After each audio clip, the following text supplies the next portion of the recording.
USL, though, it is only right, despite not having the best squad, I wanted to go with all new cards, even though I have the former best card in the game on the bench, and another one of the best players in the game, both strikers, on the bench. We're going to go with all new cards, including the base version Del Piero at Cam, and we are sticking with the legendary 4-1-2-1-2. Why? Because it gives you the best passing angles. You can play some beautiful football. All you need is that one CDM to sit in front of your back four and hold down that line as your opponent tries to swing the ball from side to side, get into the dangerous area. You try to break that up with your CDM. As soon as you win the ball, you're looking for up, back, throughs, wherever you go, up, back, throughs. That's the main way you're going to connect the ball. And of course, if you get that right angle, you can slip the player right through on the up, back, and through. If not, you can get an up, back, and through down the sideline, pull your opponent out wide, and then get the ball in the center where you can play off of Del Piero either to him to create a chance or to him to take a shot himself. So it's a very good system. We'll go here exactly the same as the former UFL. Use your defensive style as drop back because over the top through balls and just through balls in general are still dangerous. The depth is on 2 bars, which is deep. The width of defense, narrow, because you want to close down those gaps as best you can, so 1 bar there. On attack, I go long pass because I want all my players taking off, and then if I want them to come back, I manually call them back. Now there's one big difference between long pass and fast attack, and it literally is that in long pass, not as many players fly forward when you win the ball as in fast attack. It's as simple as that. And to be honest, I only need 5 players shooting forward, and that's exactly what happens in long pass. Fast attack, it's similar, but sometimes even your CDM will take off a little bit. And I just don't like the space that it creates. It almost creates, and that might be a placebo effect, but to me it creates more of a gap between your back 4 and your front 6. I like long pass because it's more like a back 5 and a front 5. Again, could be a placebo effect, but that's why I go long pass over fast attack. And by the way, you can go possession and balance without a doubt. I just like my players starting off making their own runs, and then I manipulate them from there. Players in box, I always go with 5. Corners are very similar. I haven't seen anybody take advantage of any type of glitch corner yet. Doesn't mean it won't happen, but as far as just regular corners in, 5 players or 5 bars puts a good amount of players in the box and a good number covering back too. Width of attack, I go 1, the most narrow, because 4-1-2-1-2 wide's already a wide setup, and I want my wingers pushing in and playing in those seams between the center backs and wing backs, closer to both strikers in the cam. So I go with the most narrow I can, 1. Moving to duties, starting with the keeper, you don't touch your keeper. Balance and passive behavior.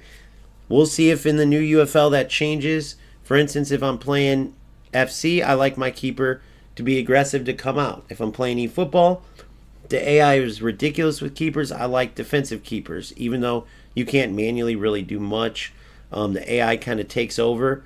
But both FC and UFL, you have enough manual control, and I just don't want to mess with it. He can stay on the line, passive behavior, balance, unless I call him to do otherwise. Center backs, don't touch them either. Don't cross halfway line, holding position, situational. And wide backs, same thing. Don't cross halfway line, holding position, situational. On attacking with, choose close to the sideline only because you want them to open up and become a passing option, right? But you have them on the most defensive setting. So attacking with, all that means is they'll push further out to give you a better opportunity to win the ball, pass to your wingbacks, and then work it up. CDM, most defensive setting. Don't cross, hold your position on both crosses in the box and defensive style and situational, just like with everybody on pass interceptions. Then we get into what I call our attacking 5, starting with our right and left mids. Attacking runs close to the middle, make yourself available, balance on defensive support and situational, right?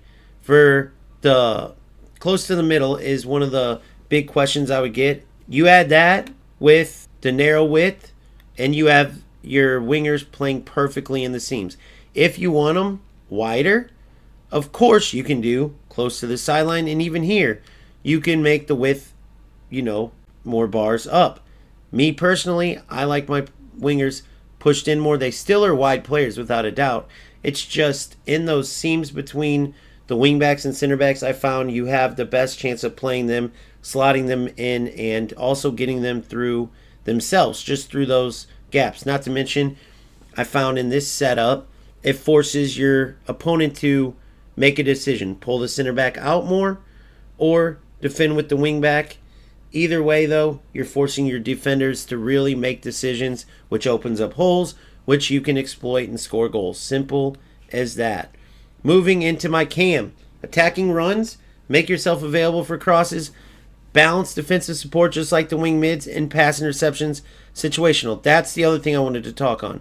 Defensive support, if you don't want your cam and your two wingers to come back at all, go ahead and push them to stay up.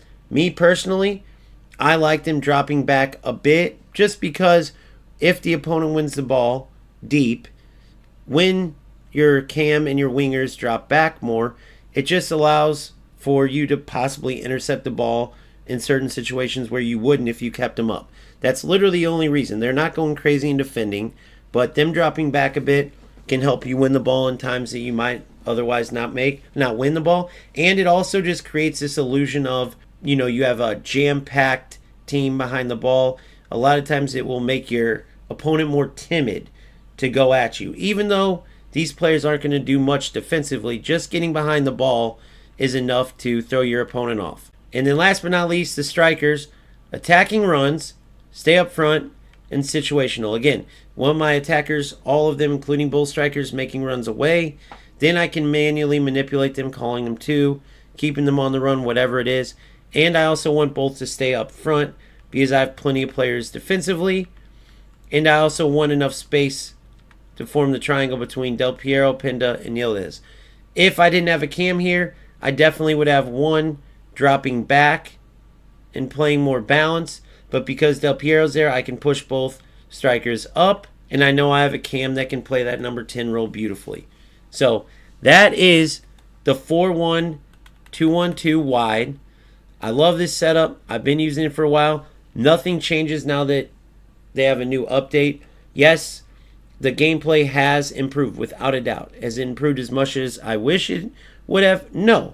But even with the improvements, right, with passing meaning more, with higher defensive stats meaning more, allowing you to intercept more balls, all these things are great, but they don't change the fact that this 4-1-2-1-2 wide, if you know how to use it, is the most powerful setup in the attack, and it's very strong defensively.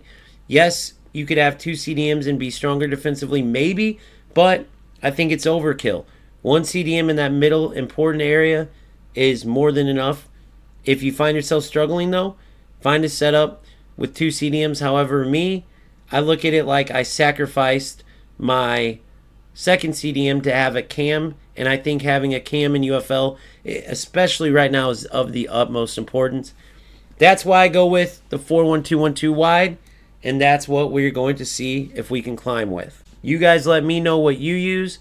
You let me know if you find success using this, if you decide to use it, or if you're finding success with something else. And good luck on the pitch.